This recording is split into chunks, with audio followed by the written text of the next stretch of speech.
Konnichiwa, minasan. O genki desu ka? Welcome to the intermediate course of my channel. Let's learn Japanese with Eric. If you have minimal background in the Japanese language or have limited knowledge of Japanese particles, adjective, and basic verb conjugation, or how Japanese sentences are put together, please review the playlist of the basic course, which covers lessons 1 to 31, and watch the video you need makeup lessons on. Otherwise, let's begin. Hajimemashou.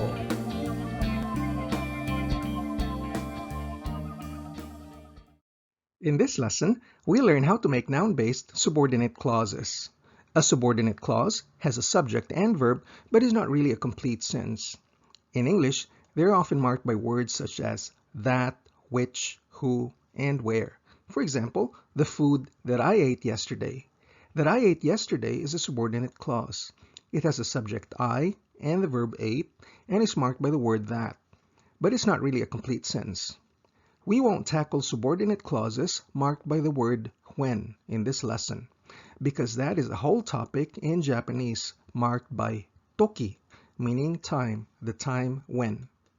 In Japanese, noun-based subordinate clauses are formed by putting the verb in plain form before the noun it modifies. And knowing how to make subordinate clauses lets you make more complex sentences. Let's look at our first example, the car that I will buy.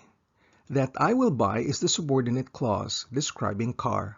It has a subject I and the verb will buy, but it's not a complete sentence. The verb to buy in Japanese is kau. In Japanese, we say, watashi ga kau kuruma. Watashi ga kau kuruma. Watashi ga kau is our subordinate clause describing kuruma, and we put it before kuruma. Note that the subject of a subordinate clause uses the subject particle ga and not wa. That's why it is watashi ga kau kuruma. Now, noun-based subordinate clauses could only use verbs in the plain style, so saying watashi ga kaimasu kuruma would be wrong. It should be watashi ga kau kuruma. Now, because watashi ga is always the default when the subject is not mentioned, it can be omitted. So to say the car that I will buy, in Japanese you can just simply say kau kuruma. Kau kuruma. Let's modify our example a little bit and use the past tense. The car that I bought. That I bought modifies car. In Japanese, that would be katta kuruma. Katta kuruma.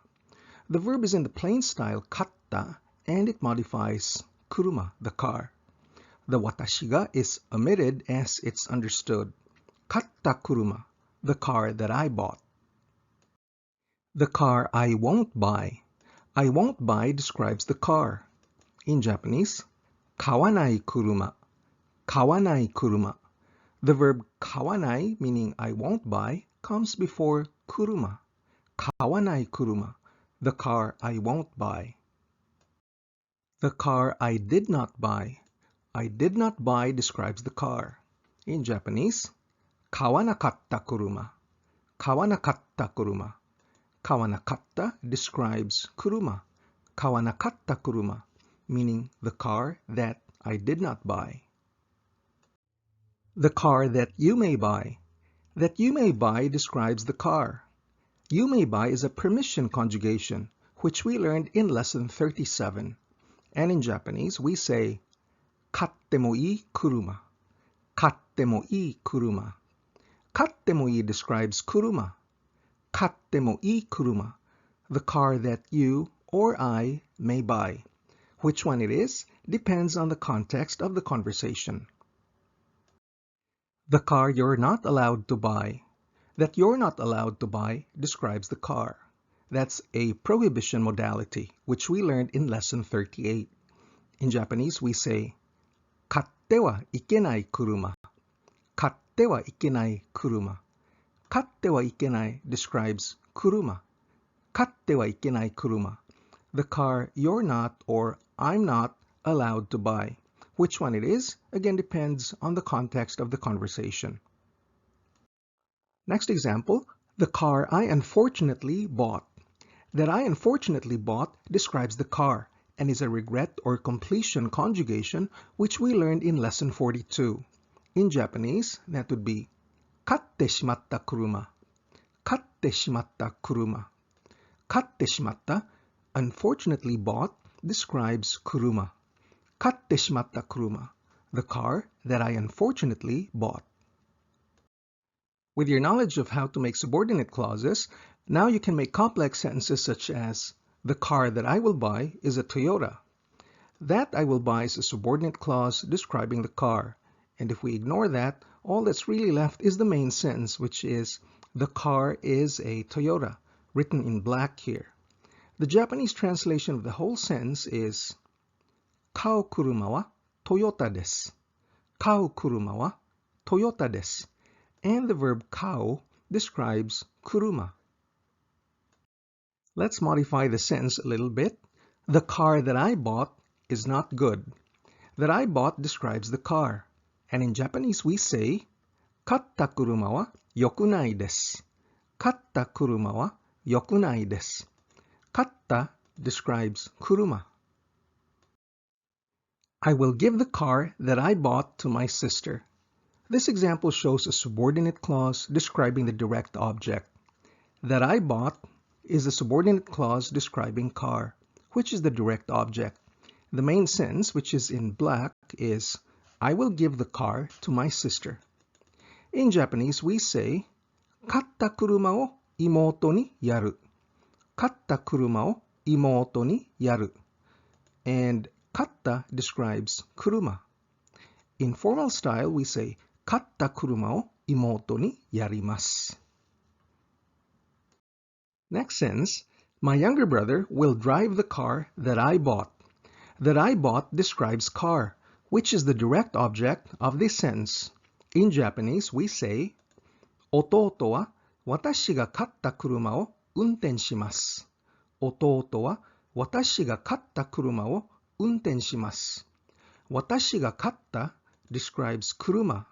We add 私が into the subordinate clause because the subject watashi is different from the subject of the main clause, which is my younger brother or ototo. In plain style, 弟は私が買った車を運転する。弟は私が買った車を運転する。Let's do some practice. Try to figure out what the sentence means in English. I've written the English translation of the Japanese words underneath them to facilitate your translation. The sentence, 食べた料理は寿司でした。食べた料理は寿司でした。食べた describes 料理. And in English, the dish that I ate was sushi. Now, your ability to spot nested subordinate clauses within Japanese sentences determines your ability to comprehend the meaning of complex sentences. Now, let's add another subordinate clause to describe sushi. So we have two subordinate clauses in this sentence. 食べた describes 料理 and 田中さんが作った describes sushi. So the sentence, 食べた料理は田中さんが作った寿司でした。食べた料理は田中さんが作った寿司でした。In English, the dish that I ate was sushi that Mr. Tanaka made. Next example, 銀座で買った酒を飲む。銀座で買った酒を飲む。銀座で買った describes sake. Ginza is a famous shopping district in Tokyo. So in English, it means, I will drink sake that I bought at the Ginza. Now let's add one more subordinate clause describing the subject of our main sentence, which is the default I or watashi. 仕事で疲れた私は銀座で買った酒を飲む。仕事で疲れた私は銀座で買った酒を飲む。仕事で疲れた describes 私 and 銀座で買った describes sake. So in English, it's I, who am tired from work, will drink sake that I bought at the Ginza. Now try translating these subordinate clauses. 東京に行く人。東京に行く人。Answer: the person who will go to Tokyo. Next one. 彼女が開けた窓。彼女が開けた窓。In English, the window she opened. Next one. 書いたリポート。書いたリポート。Answer: the report that I wrote. Next one. 朝ごはんを食べるお客さん。朝ごはんを食べるお客さん。In English, the customer who will eat breakfast. Now try to translate these English subordinate clauses into Japanese. Remember to use the plain form of the verb and put it before the noun. First one, the cat that died. In Japanese, 死んだ猫。死んだ猫。Next one, the door he will close. In Japanese, 彼が閉めるドア。彼が閉めるドア。Don't forget that subjects of subordinate clauses take the particle ga and not wa. Next one, the story I heard. In Japanese, 聞いた話。聞いた話。Next one, the woman who will get married. In Japanese, 結婚する女。結婚する女。Now this can also mean the woman I will marry.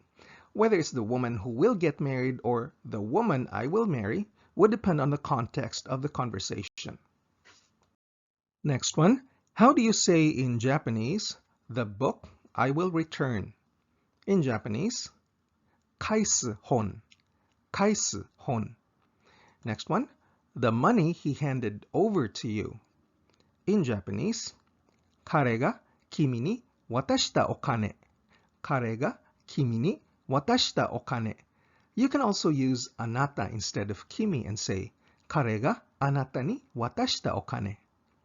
Next one, the man I chose. In Japanese, 選んだ男。選んだ男。And last one, the magazine she reads. In Japanese, 彼女が読む雑誌。彼女が読む雑誌。To summarize this lesson, we learned how to make noun-based subordinate clauses. In other words, we use nouns to nominalize or make verbs and verb clauses into nouns. Subordinate clauses have a subject and verb but don't convey a complete idea. Noun-based subordinate clauses describe nouns within a sentence and allow you to make complex and sophisticated Japanese sentences. In English, they are often signaled by words such as that, which, who, and where. The word when also signals subordinate clauses, but in Japanese it's taken up as a separate topic. Noun-based subordinate clauses are easy to make. You just put the verb directly before the noun, but the verb has to be in the plain form. For example, a person who speaks Japanese. In Japanese, that's Nihongo hanasu hito. The verb phrase Nihongo hanasu describes hito. As we learn more verb conjugations and modalities going forward, you can make more sophisticated Japanese sentences by using their plain forms and putting them before nouns. And this winds down our lesson on noun-based subordinate clauses. The next lesson is making subordinate clauses using no and koto. Otsukaresama deshita.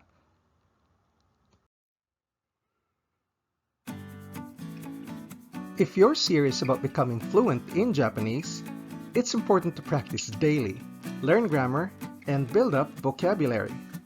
My whole course is designed to give you a strong basic foundation in the Japanese language that you can build solidly on. So please click like, share, or subscribe, and watch the next video in the series. Nihongo no benkyou ni ganbatte kudasai. じゃあまたね。